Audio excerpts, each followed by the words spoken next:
I guess this is the time of the show where we're going to talk about our homework assignments. Now, if you're just tuning in, you don't know about our homework assignments. Every week, Denton and I give each other an album we haven't heard before. It doesn't have to be, it can be any kind of style, any kind of album. It's just something we haven't heard before. Now, this week, Denton did give me something I heard way back when it was released back in 1995. It was Kansas Freaks of Nature. Now, I dismissed it after like one listen. I never gave it a proper listen. I listened to it.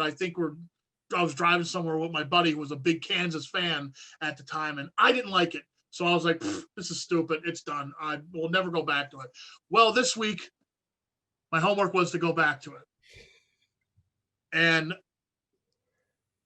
you know what? I'll tell you right now, first impression, I heard it back in 1995, wrote it off. I was wrong. I shouldn't have. This sounds like Kansas, but just a little bit heavier. It's a little bit heavier, which is really, really cool. I'm really surprised, like, how much I enjoyed this album. Because, I was like, all right, I'll throw it on. And it was like, I don't remember when I think I put it on, like, on Tuesday night. And I'm like, whoa, wait a second. Whoa, wait a second here.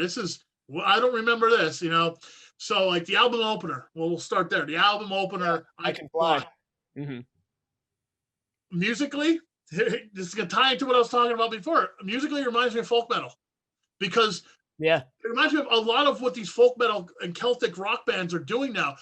The very prominent violin and it's real snappy, Yeah. I was floored by it. I was like, wow, man, this is really, really cool. It's like a folk metal song. I like it. I'm like, yeah, all right, with better vocals. What you say is this is not Steve Walsh's best. And I'll tell you. I mean, he can still sing. He definitely delivers on the album, but you can definitely hear his age. You can hear the drug abuse. Well, yeah, like you said, you mentioned that to me, beforehand.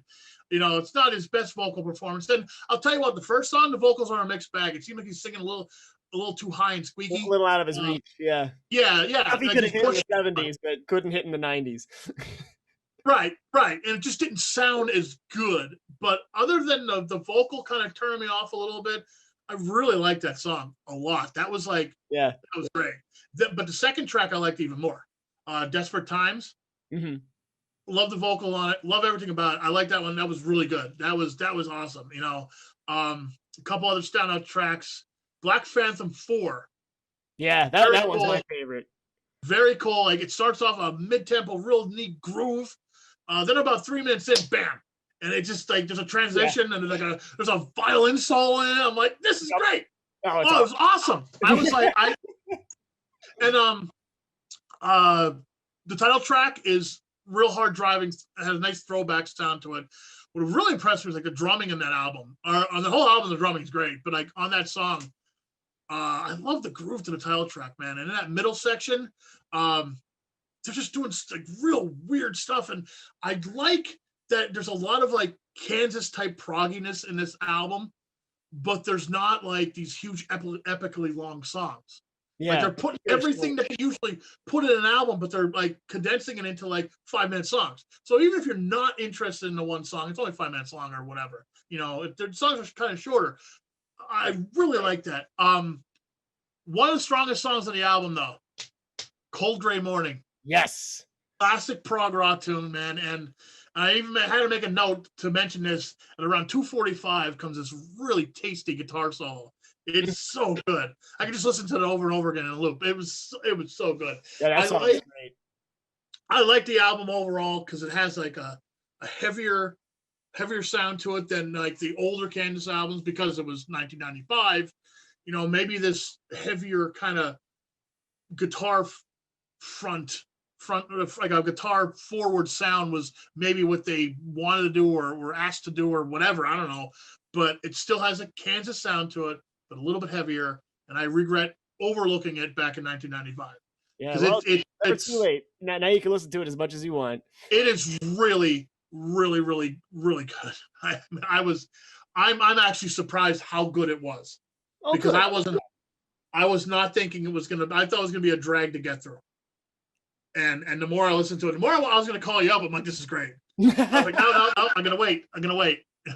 Yeah. Oh, I'm glad you did. It was because I like I said, you know, before we started the episode, I knew, you know, because I asked you about it. I was like, "Have you ever heard this album?" And you're like, "Yeah, I heard it once," and I was like, "Whatever, I don't remember much of it or whatever." Thought it was kind of forgettable, and I figured it was going to be a bit of a coin flip. It's either going to pleasantly surprise him and he's going to really like it, or it's just going to be like, it's going to confirm his suspicions that it's trash, and it's going to be a big disappointment.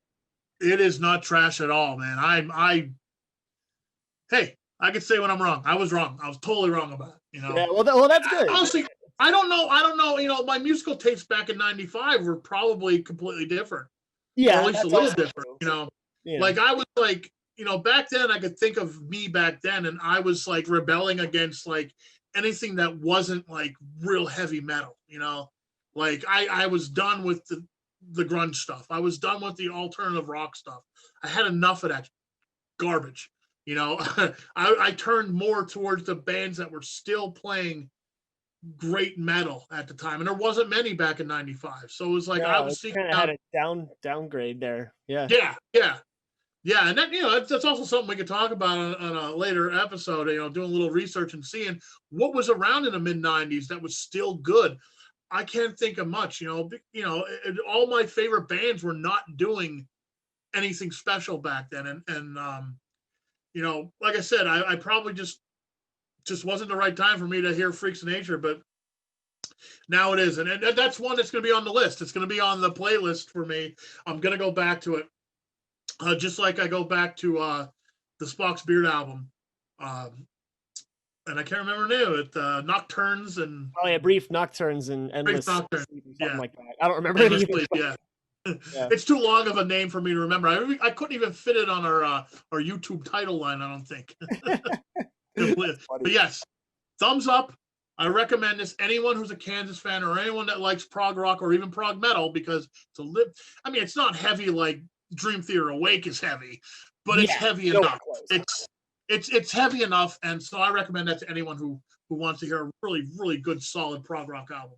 Yeah, I definitely strongly recommend it, especially for like hardcore Kansas fans that like all their older stuff. I feel like this album in general often gets overlooked because it was the only one that came out in the 90s, and I think this was the first album that they had a different violinist for the first time, because they had like an original guy and then he left or something. Like I said, Kansas had so many lineup changes, but I think this is the first album that featured David Ragsdale on violin. I could be wrong about that. If I'm wrong about it, someone knows, let me know. But and he's currently with them, and I think he's a really fantastic part of the lineup. And I remember some of these songs I heard not on the album. I heard they did like another kind of compilation album many years later. When I first started getting into them, it came out. It was called Works in Progress, and it featured a bunch of these songs off of Freaks of Nature. So, you know, I'd say about 2 or 3 years ago, when I kind of like had a big resurgence of Kansas, I was like, I need to like, so I ended up, I got a bunch of iTunes gift cards for Christmas that year, and I spent all of it just to get every Kansas album. It was like, I'm going to get their entire discography, and I'm going to go through each one cover to cover. And that was when I found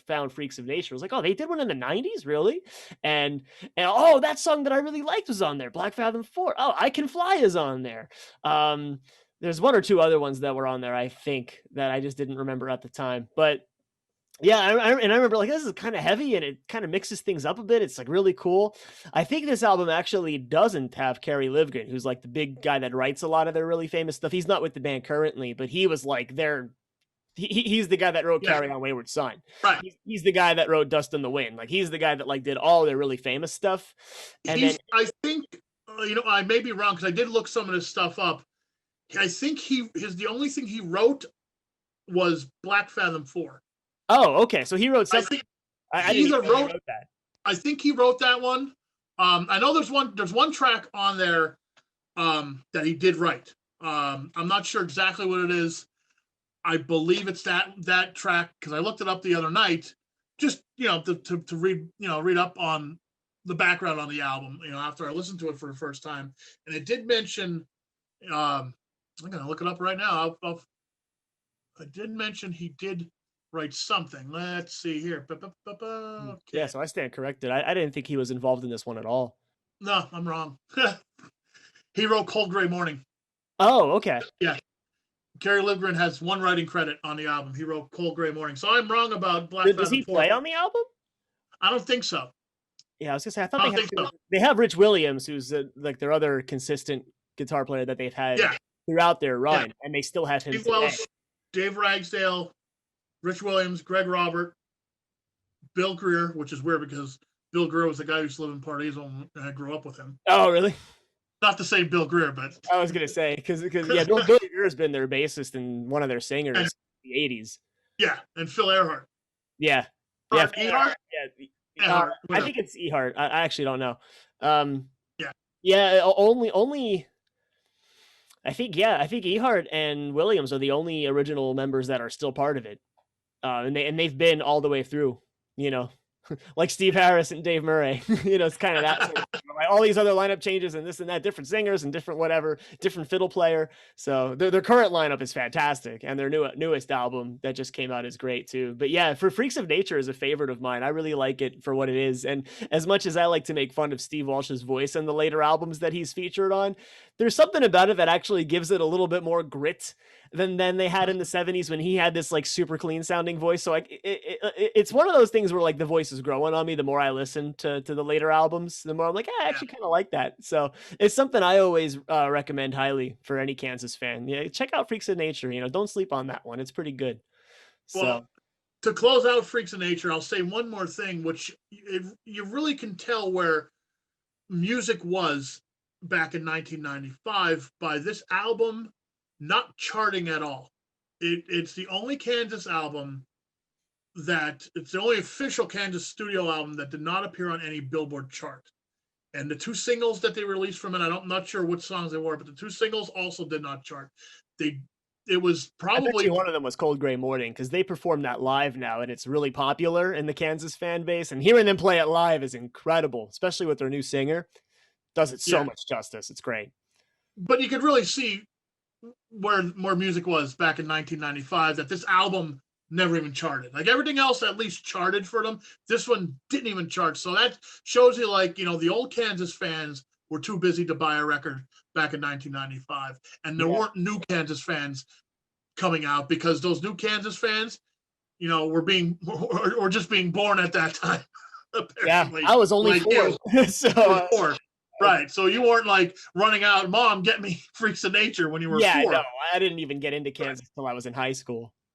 So like, that just kind of, shows you where music was at back in the mid 90s, that like a band like Kansas couldn't even chart on the billboards. And it's a shame because again, really good album that's just a lot of people don't know about. When you talk Kansas, the first thing you don't say is Freaks of Nature. Yeah. But you should, because it's a great album.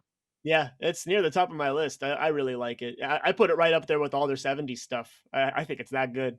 And like you said, it's in a nice, neat little package. All the songs are really short, and they hit you with all sorts of different stuff. And it's wacky, and it's very much Kansas, and it's really cool. Yeah. So speaking of progressive stuff, that leads us into what my assignment was. So last week, Jeff assigned me Fate's Warning, A Pleasant Shade of Gray, which I thoroughly enjoyed. So I asked the man himself, just give me more Fate's Warning. So let me do another one, because I don't really know anything about this band. I want to get into them. So I was assigned Parallels this week. That was the second recommendation under Pleasant Shade of Gray of stuff to listen to if you're trying to get into Fate's Warning. And I was really, really impressed by like the first 5 or 6 songs. I want to say there's only like 8 or 9 on that record. The last 3 were total duds for me. I really didn't enjoy it. Like, it's not that they were bad songs or anything like that, but like it kind of lost some of the magic that the first several songs had. And it had a lot of things that reminded me of my experience with Pleasant Shade of Gray, which is what I'm guessing is going to be a big part of like, this is what this band is like. I really like the guitar sound. I know I talked about that a little bit last time with Pleasant Shade of Gray. That pertains just as true, if not more so, on Parallels. There's a lot of moments where I was like drawn to the guitar parts. Really like the singer's voice. I really like the singer's range. It gave me a lot of vibes of early Dream Theater, like when Dream and Day Unite, when they had the different frontman, Charlie Dominici. He sounds a lot like that, and I like that. I think he has a really good voice. I don't know who the singer is for Fate's Warning. I didn't look any of the stuff up yet. I'm still going cold. I'm thinking, let me just listen to the music and get a good first impression before I do all my research and read up on these guys. But yeah, I really like the vocals. A lot of the vocal lines were really, really tight. And I liked a lot of the higher stuff that I heard. when they got like real proggy with certain parts of their songs, they did it really well. I like, even in their kind of more straightforward stuff, there's a good niche use of mixed meter things, and I always like stuff that we just chop a beat off here or there, and that part of it I enjoyed. Um, the parts of it that I did not enjoy were parts that made me kind of think more, oh, they sound a lot more like Rush than they sound like Dream Theater. And that's a big part of what my tastes are. I like the goofier, more proggy stuff. And, you know, I've said this before on the show, Rush is not my favorite band. But I'm not going to say that they're a bad band by any means, because they're not. They're great. It's great music by great musicians. And that was very much also true for Parallels by Fates Warning. I would say that the song I enjoyed the most was called The 11th Hour. I think it's like the third or fourth song on the. So I did it cover to cover. Just today, I figured let me just do it the day of so that it's all fresh in my head. So that song I really, really enjoyed. That's one of the longer tunes as well, and it really took me on a journey. I liked it. I liked the kind of dark, ominous opening it had. I like where it went. It got really colorful and creative, and I went in a lot of different directions, and I really enjoyed that. And again, even the last couple tracks, they just kind of had, it was like, I was a little more like a kind of straightforward and simple sort of like, all right, it's a good rock song, but it's probably not something I'll go back to. What I'll probably do, the more I get into these guys and listen to more of their stuff, I'll probably make some kind of compilation playlist and just handpick a few favorites out of each album. I'll probably keep all of Pleasant Shade of Grey together because I pretty much enjoyed that start to finish. There wasn't really a song on there that I didn't like. So, but as far as this other album, the ones I liked, I really, really liked, and the ones I didn't, I was like, you know, I'll kind of pass on these. So I'll listen to it again, but I'll probably stop after the fifth or sixth track because I know the last. I think you're saying pretty much what I feel too, because I actually revisited this album for the first time in a while after I gave it to you. I listened to it right at the same night after I mentioned it to you, and I found that the first 5 songs were Leave the Past Behind, Life in Stillwater, Eye to Eye, 11th Hour, and Point of View. Yeah. Are like the best parts of the album. There's 3 songs after that. We Only Say Goodbye is pretty straightforward. Yeah, that one I really didn't like that one. Yeah. And then there's Don't Follow Me, which is similar. And The Road Goes On Forever, another similar song. The last 3 songs in the album, because it's only like a 45-minute album. It's short. Album. Yeah, because it came out in 1991, so you're still like dealing with those limitations of the record, you know, an actual vinyl record. So a lot of those albums are shorter in nature, you know, because you know you only have so much to work with as far as time on a record. But yeah, my takeaway from this, listening to it for the first time in a while, is I love the drummer, man. Mark Zonder is my favorite drummer, man. And a lot of that prog stuff is because of him. You know, a lot of the proggy stuff, if you listen to it, the guitar's not doing a lot of crazy stuff. It's the drummer that's doing all the crazy stuff. A lot of times, you know, the patterns that are being played, you know, that aren't like straightforward. It's him. You know, a lot of it it's based around what he's doing. I found it very tasteful. I always do, and I always like hear new stuff when I listen to it. And I'm looking forward to a second and third listen of this one. Well, I'm glad you liked it because also like the singer Ray Alder sings in a higher register on this album than he does in Pleasant Shade of Grey. Yes, I noticed that consistently really high. Yeah, from Pleasant Shade of Grey on, he doesn't really hit those high notes anymore. Like he sings, and I like his voice more now on the later albums. Even the newest one, they just came out with a new album a couple of weeks ago. He doesn't really do that high register stuff anymore, and he admits he can't do it, so he doesn't. He's just like, nah. But his voice has matured so much. I think he was like 17 when he joined the band. He joined the band.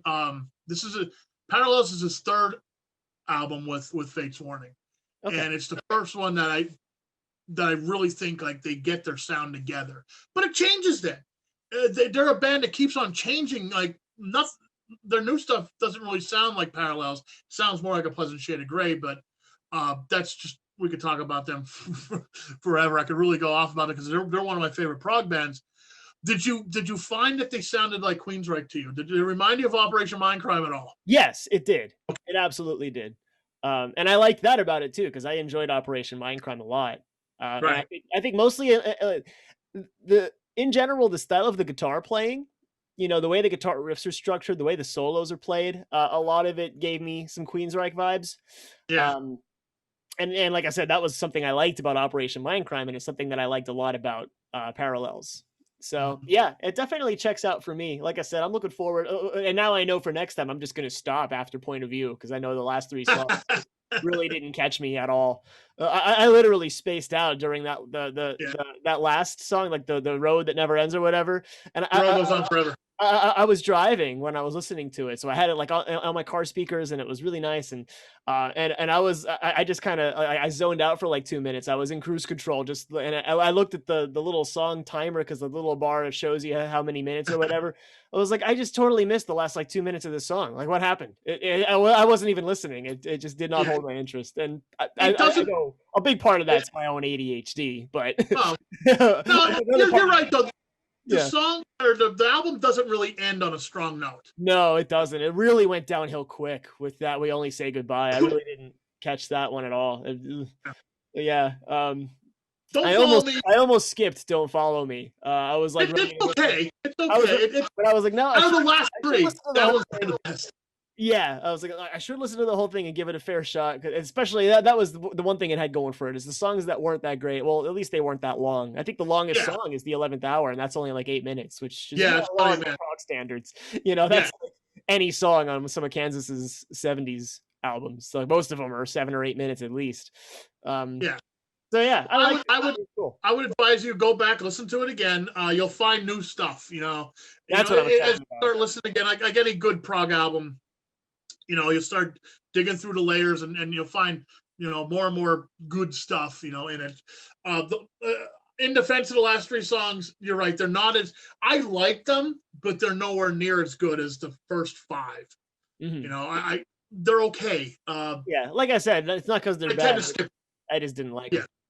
I'll listen to Don't Follow Me, but I tend to skip We Only Say Goodbye, and I tend to skip the last one, The Road Goes On Forever. I tend to skip those 2 usually. Actually, I did that same thing that you're talking about. I did that this past week when I revisited it. Yeah. That's funny. Stillwater, I think Life in Stillwater was probably the first song I heard by them, and it blew me away. I sat down to learn the song a couple years ago. It took me a while. I probably can't play it right now. I probably totally forgot it. It would take me a while to get back in, because there's a lot of little nuanced things that the drummer does. Yeah, and he's really big on, especially with this album.